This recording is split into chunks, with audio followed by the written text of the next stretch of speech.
Hi everyone. So these days you are hearing this topic stagflation. So you have heard about inflation, you have heard about stagnation, but this word of stagflation. So this is really important because the major economists what they are saying is that currently we are going through stagflation. So we will decode what is stagflation, how to take care of our portfolio while this stagflation is going on, and who all are part of this stagflation, and what are the ways by which we can improve our portfolio even while the stagflation is existing.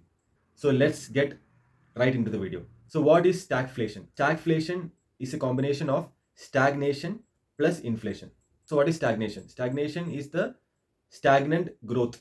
So this is measured basically in the form of GDP. So decrease in GDP, lowering GDP basically. And inflation. So what is inflation? Inflation is basically the increase in price of goods and services of a particular economy, and this leads to lower purchasing power of the money.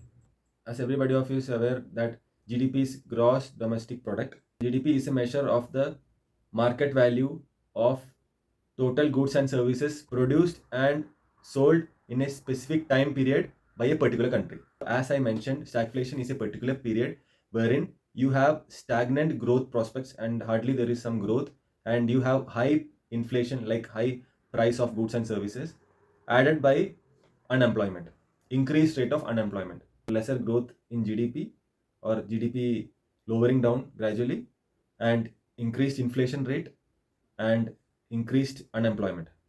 All three things added up, then you get stagflation.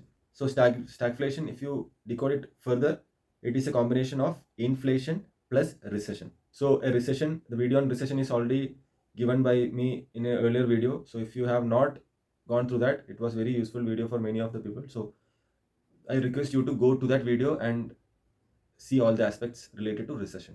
So again, to tell, stagflation is high inflation, slower economic growth, high unemployment. Now let's get into our particular discussion on stagflation on the current scenario. So what has caused the stagflation during our period? So in between we had a higher crude oil price. So because of higher crude oil price, the manufacturing or the producers had to cut down production.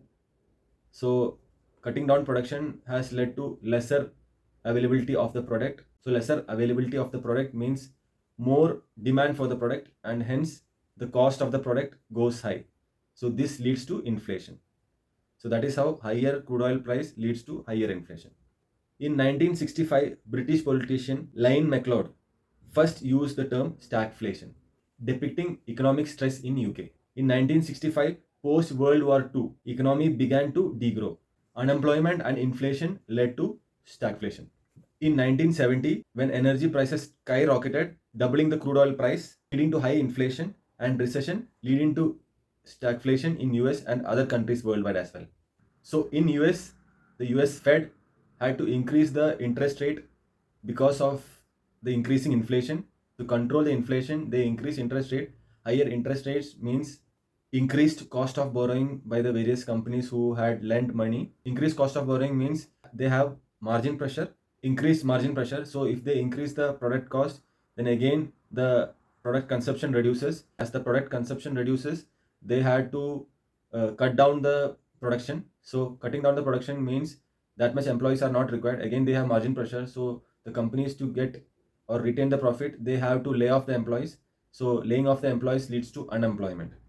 So the higher inflation rate added by the sluggish growth due to this highest interest rate, because the companies are cutting down production, added by the unemployment.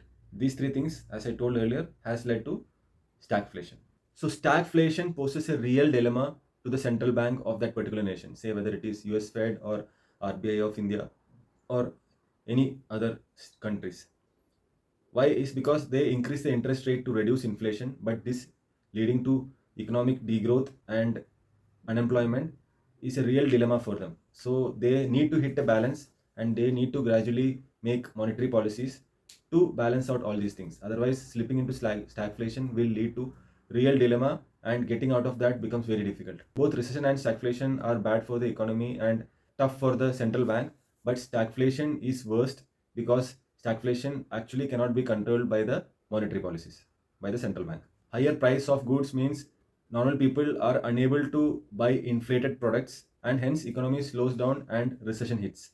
Normally in inflation, as the prices of goods and services increase, this increases the employment, and in deflation, the vice versa happens. But in stagflation, unfortunately, both these things happen together.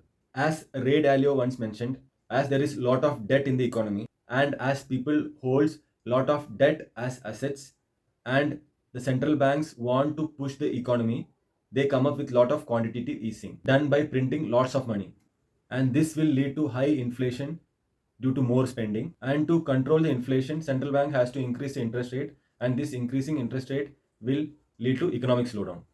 If the monetary policy or the central bank's policies are not properly done, then this will lead to stagflation, which will be very difficult to deal with. If you see, as per Mr. Phillips curve, the inflation and unemployment are steady and are inversely proportional, but fails to address stagflation. So you can see the Phillips curve on my screen. So if you see, this curve fails to support stagflation. So what are the causes for stagflation, or what are the stimulants for stagflation? So one is supply shocks, another is fiscal policy, so taxation and expenditure, and the third one is monetary policy, which is nothing but the interest rate hikes. Now the main question, how to control stagflation? So as I mentioned earlier, you cannot actually control stagflation just by tweaking the monetary policy by the central bank. So let's see what all are the possible ways by which we can control, or a government can control stagflation. First one is reduction in tax rates. This can be done by the government. Second one is controlling monetary policy. By controlling monetary policy, in the sense they can do some tweaks in the interest rates, then they can do some tweaks in the reserve ratios. Also, they can bring in some adjustments in the quantitative easing or tightening, so that they just support what they want to do. The third one is controlling trade union demands. So this is by controlling the wages, by controlling the salary given to the laborers.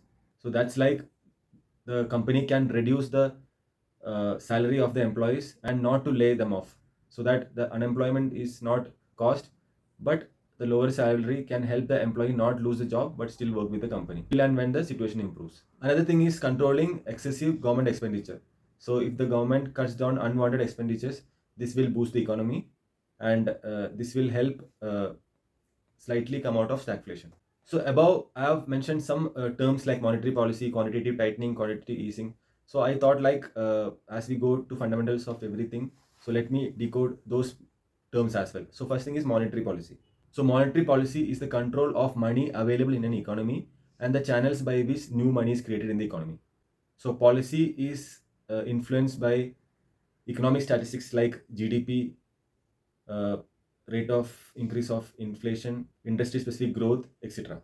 Another terminology is quantitative easing. So in quantitative easing, the central banks like Reserve Bank of India, as far as India is concerned, or the Fed as far as the US is concerned, so they buy bonds and other securities, government bonds and other securities, and this will create liquidity into the economy or into the system. This is by utilizing the bank reserves. So by injecting these bank reserves in the form of buying bonds and securities into the economy, and increasing supply of money into the economy leads to decreasing interest rates, and this will again help banks to lend on easier terms to the people who wants to borrow money, and this will increase the spending in the economy.